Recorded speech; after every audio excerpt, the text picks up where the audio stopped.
The Legend of Zelda: Breath of the Wild is one of the greatest games of all time. It took the standard Zelda formula, which, after a dozen and a half installments, had become quite stagnant, and flipped it on its head. Breath of the Wild has a completely different focus from recent entries in the series, such as Skyward Sword. Instead of that game's linear overworld, compelling story, complex thematically varied dungeons, and game-changing items that open up new ways to explore, Breath of the Wild emphasizes open-ended exploration and player creativity.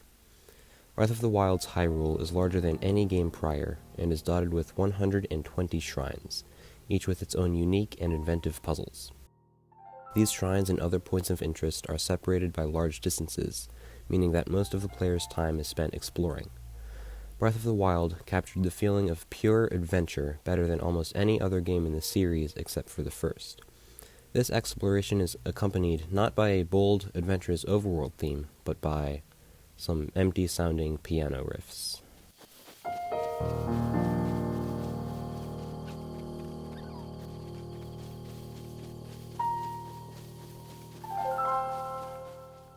Alongside the aforementioned story, dungeons, and items, the soundtrack is one of the most often complained about facets of Breath of the Wild.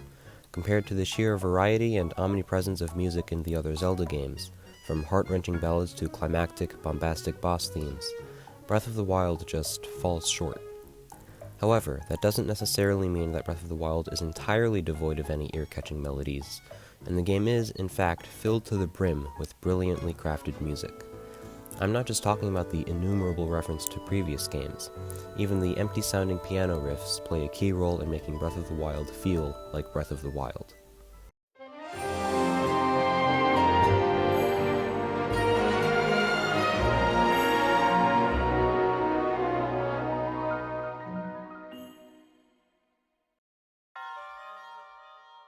The omission of these series staples makes it difficult to do an in-depth analysis of how music supports the game's story, like I've done with Ocarina of Time and Majora's Mask.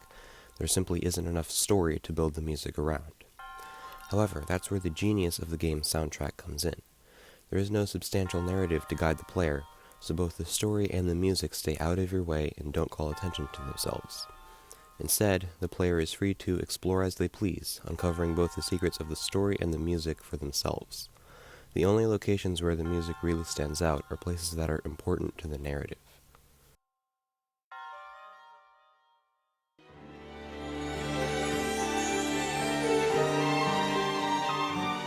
A key example of this is the Rito Village music, one of the most prominent references to previous games. Upon the player's first visit to the village, they learn that the divine beast Va Meadow, under the influence of Calamity Ganon, has made it too difficult for the avian Rito to leave the village by air. The Rito Village theme is a slowed, somber version of the Dragon Roost Island theme from The Wind Waker, the first game in the series to feature the Rito. The piece opens with a piano riff not unlike those of the general overworld theme, before transitioning into a short phrase introducing the clarinet, guitar, and strings instrumentation, and finally swelling into the main Dragon Roost Island motif. The Rito Village theme's funereal adaptation of Dragon Roost Island represents the negative influence of Calamity Ganon on the lives of the Rito, one of the few scattered bits of a significant narrative in the game.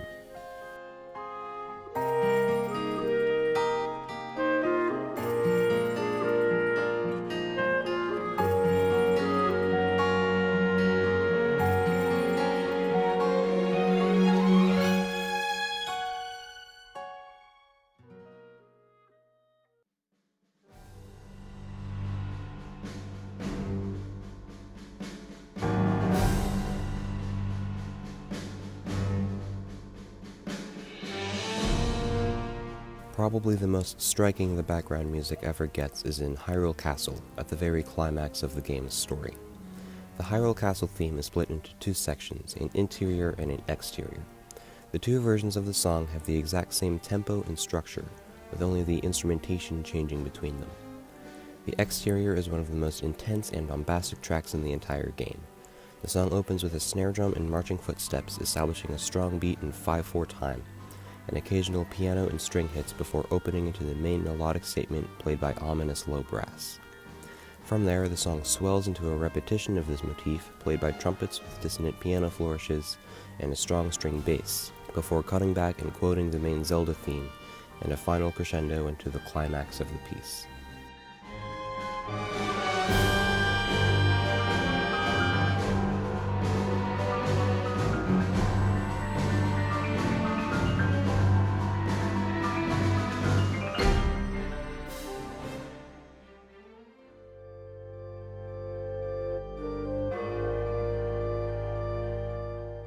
The interior theme, however, is much more subdued, with only a pipe organ playing with some light piano and percussion accompaniment.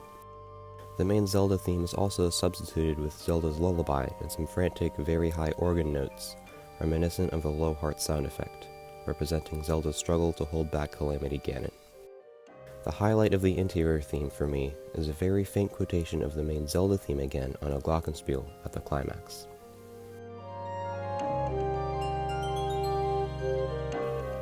The organ sounds like it was taken directly from Ganon's tower in Ocarina of Time. Both versions of the song mix in Ganon's theme, as well as reference a few other previous games. Hyrule Castle's exterior theme captures the feeling of storming the final stronghold and finishing what should have ended 100 years ago, but hearing the interior theme while walking through the ruined halls of this once magnificent center of Hyrulean civilization is hauntingly beautiful.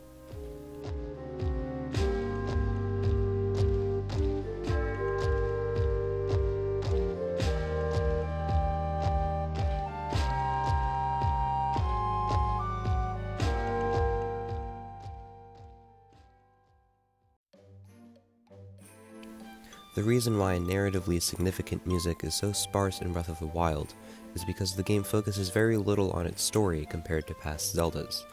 However, that doesn't mean that the game completely lacks a story to tell. There are plenty of locations that give the player clues to formulate their own snippets of a story. A guardian with an arrow in its eye here, a burned down village with a wizrobe there. In many cases, the music subtly changes to give hints about what happened, or even just to establish a mood.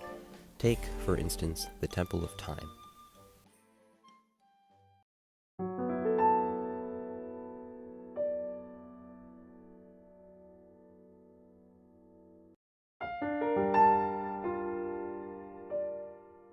In Ocarina of Time, the Temple of Time is one of the most memorable locations thanks to its eerie music in the form of a Gregorian chant.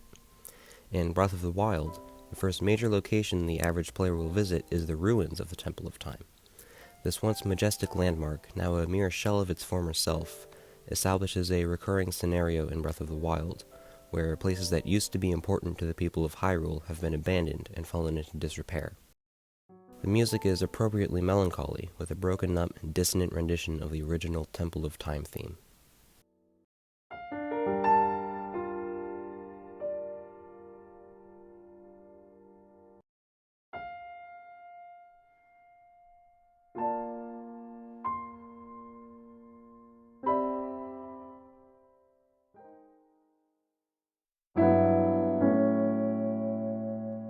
All across Hyrule are the remnants of buildings that have decayed over the past century. They serve as an omnipresent reminder that 100 years ago, Calamity Ganon won. Link and Zelda were unsuccessful in sealing the beast, and nearly all of Hyrule crumbled as a result. The ruins music is fuller than the generic overworld theme, but it still has lots of pauses between the notes. There are even obvious fragments of what could be more developed melodies, but they all end prematurely and fade into silence. The deeper chords and more present melodies of the Ruins theme suggest the prosperity of Hyrule prior to the Great Calamity, but then the empty silence reminds the player that Hyrule is gone. Link lost. This once great civilization has now been reduced to nothing but rubble.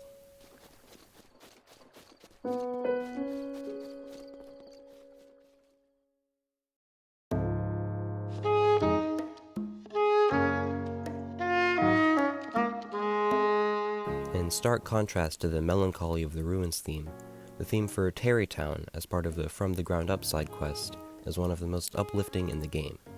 Initially, it's much simpler than the other town themes, with only some piano chords, congas to provide rhythm, and a sparse melody played on an oboe or perhaps an English horn. However, as more characters from across Hyrule move into the village, the music gains instruments and motifs from their hometowns. The Goron trombone and marimba,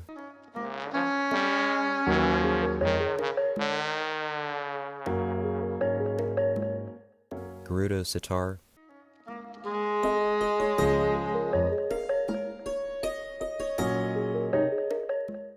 Rito clarinet,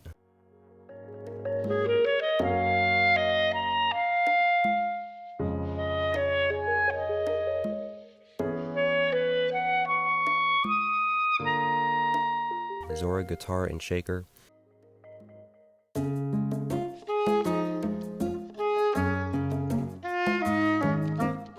and Hatena Village's bagpipe.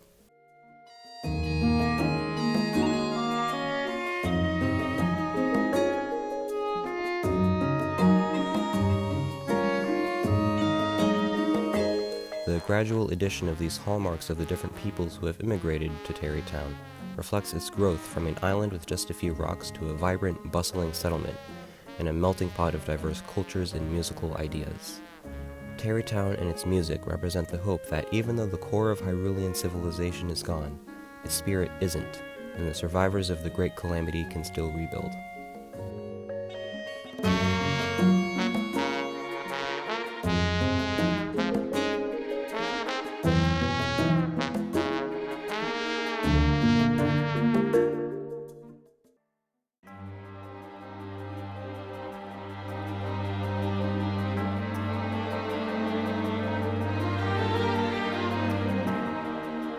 The Divine Beasts are Breath of the Wild's replacement for traditional Zelda dungeons.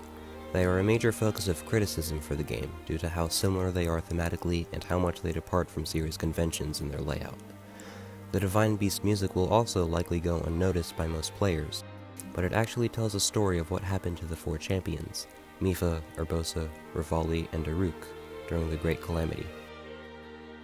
Each of the four tracks for the Divine Beasts is punctuated by 3 short notes on a synthesizer, 3 long, and 3 short again. You might recognize this as the SOS signal in Morse code. As the 4 champions realized they were being overwhelmed by Calamity Ganon's forces, they each sent out a distress signal. 3 of the Divine Beast themes, those for Mipha, Urbosa, and Daruk, open with this signal, but Revali holds out on his, arrogantly thinking he could emerge victorious. But he too realized his fate, and his SOS signal is the most frantic of the 4. Tiny musical details like these, hidden throughout Breath of the Wild's soundtrack, waiting for the player to stumble upon them, reflect the game's indirect approach to storytelling.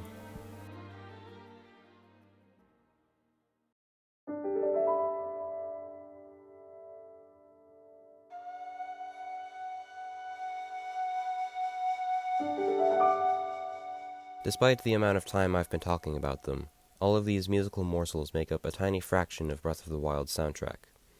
The vast majority of any player's time with the game won't be spent fighting monsters, building towns, or listening to a compelling narrative. Instead, it will be spent simply exploring the vast wilderness. Even if Breath of the Wild falls short in many aspects characteristic of Zelda games, the sense of pure adventure that it instills in the player is unmatched by any other entry in the series, and it's arguably the strongest point of the game. The developers knew how much time the player would spend exploring, so they took great care when designing the music and sound in order to immerse the player in the world as much as possible. As a result, Breath of the Wild has some of the best ambient tracks I've ever heard, and they absolutely are the highlight of the game for me. To begin, there isn't a single one-size-fits-all overworld theme. Instead, most regions of the map have their own unique tracks that quietly add to the atmosphere of each area. This variation helps to differentiate, for example, the desert,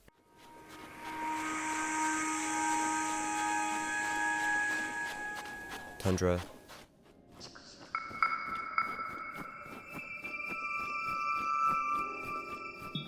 beaches,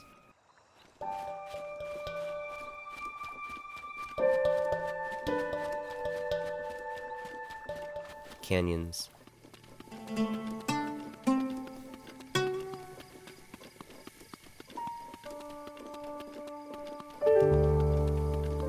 even the peaks of mountains have their own music.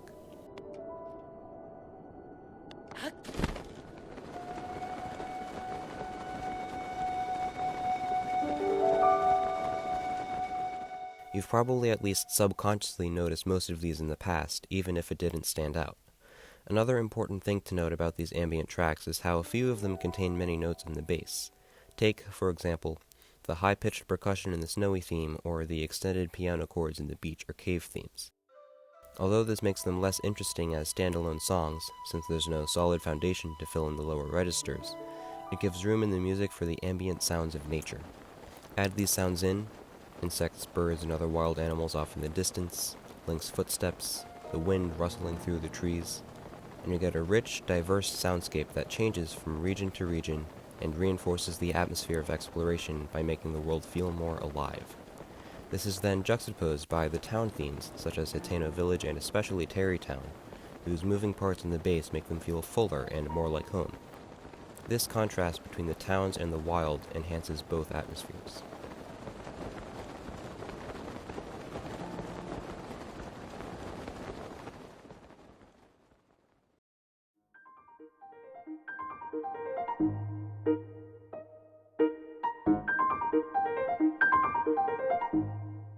A fan favorite among these adventuring songs is the horse riding theme, in both its daytime and nighttime variations. The light staccato piano jingles give the sensation that the piano is galloping right alongside Link. In particular, the bass notes, the same ones that are absent in most other overworld music, help to punctuate the normal emptiness and propel the song forwards, even if it's a subtle effect. Add in a solo violin playing Zelda's lullaby during the day, and the main Zelda theme at night, and you've got yourself a piece of music exquisite at setting the mood for riding a horse through the remnants of Hyrule.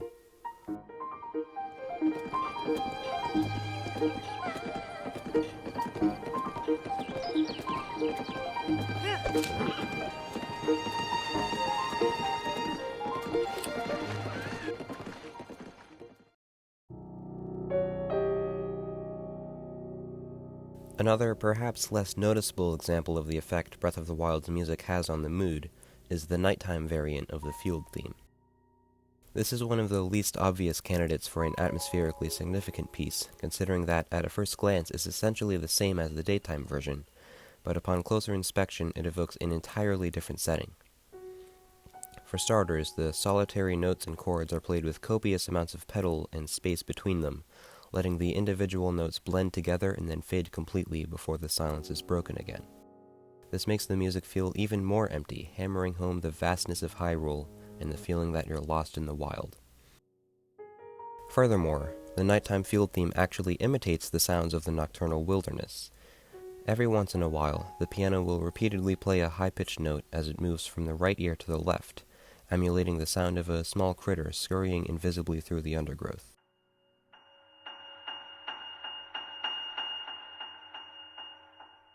On top of this, there will occasionally be a reversed piano note, starting in silence and swelling until it abruptly stops.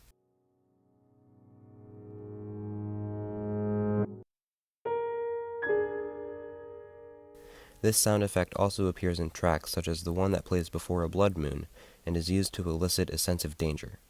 In this case specifically, it's reminiscent of the feeling of being stalked by some unseen predator, the suspense increasing until you turn around and there's nothing there. Indeed, the nighttime field theme beautifully captures the feeling of exploring a forest in the dead of night.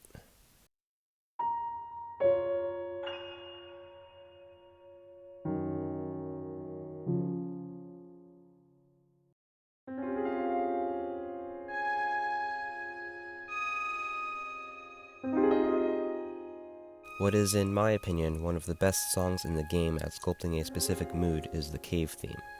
There are very few caves in Breath of the Wild, so the cave theme is seldom heard, but when it is, it's magnificent. At the core of the song are extended cluster chords that chromatically move downwards, such as D-flat major 7 sharp 11 and C minor flat 6. The blending of dissonant and consonant intervals when these chords are compressed into a single octave, such as semitones, tritones, and perfect fifths and fourths, produces a very distinct and otherworldly but also oddly soothing sound. When mixed with the icy synths playing the melody, the cave theme kindles feelings of being huddled next to a warm campfire, taking shelter from the raging blizzard outside. In a similar vein, the theme that plays in cabins in the Heber region is a slowed-down rendition of the house theme from many previous Zelda games.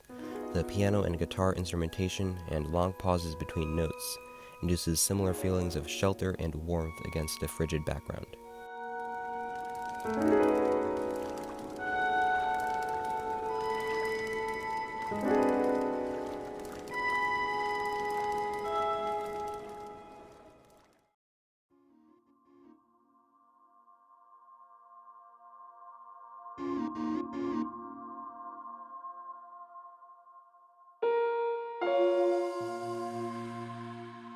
My personal favorite ambient track is the Sheikah Tower theme. The song opens with a few notes on a synthesized flute with a ghostly choir background before broadening with a cymbal roll or maybe a gong into some haunting piano chords with the same choir background. This specific mixture of instruments evokes a feeling of time gone by, of both the distant past and far future, fitting for an incomprehensibly old technological monolith. The Sheikah Tower theme invites the player to pause for a moment and appreciate the quiet beauty of the land.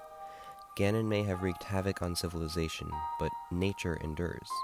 Hyrule, both the Hyrule of a century ago and of 100 centuries ago, may be in ruins, but the rocks don't care, the trees don't notice. The wild is timeless.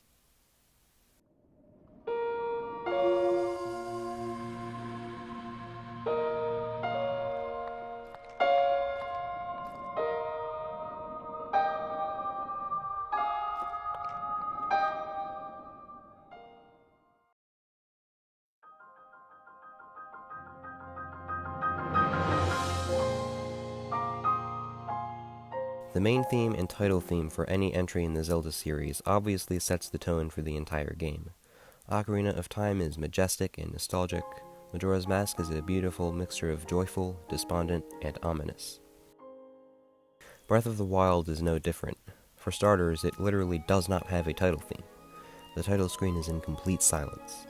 The main theme also makes very clever use of silence. There are two abrupt pauses in the music, one immediately before the climax and one at the very end. I've heard people describe these as representing Link's first breath after waking from his 100-year slumber, which I agree with, but I also interpret them as symbolic of the presence of silence throughout Link's adventure and how impactful it is on the atmosphere of Breath of the Wild. Furthermore, the main theme both opens and finishes with a solitary piano, much like the primary overworld theme, further foreshadowing the rest of the game's soundtrack.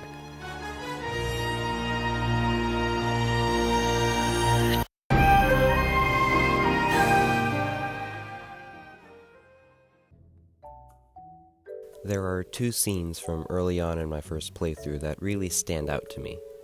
The first was when I had just climbed to the top of the Wasteland Tower when I decided to wait for a moment and stare at the expansive moonlit desert, just in awe at the beauty of the world. The other was shortly after I visited Kakariko Village and had set out for Hateno. I was paragliding down a grassy hill, gazing at the village in the distance under a cloudy sky, when something just clicked. I felt an overwhelming sense of wonder and adventure unlike anything I had felt in a game before. That's when I fully realized that Breath of the Wild was something special. The best part? Both of these moments were accompanied not by a bombastic, adventurous overworld theme, but by this game's quietly transcendent soundtrack, underscoring the sounds of the wilderness. When I look back on my time in this game, it's not the creative dungeons or compelling story that I remember, it's the countless hours I spent simply wandering around, searching for places of interest.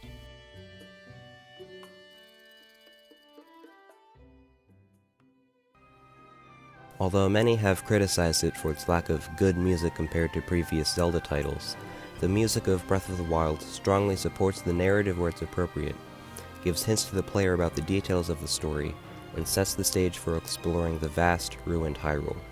Without a doubt, the Legend of Zelda Breath of the Wild soundtrack is one of the best in the series, and the game certainly would not have the same atmosphere without it.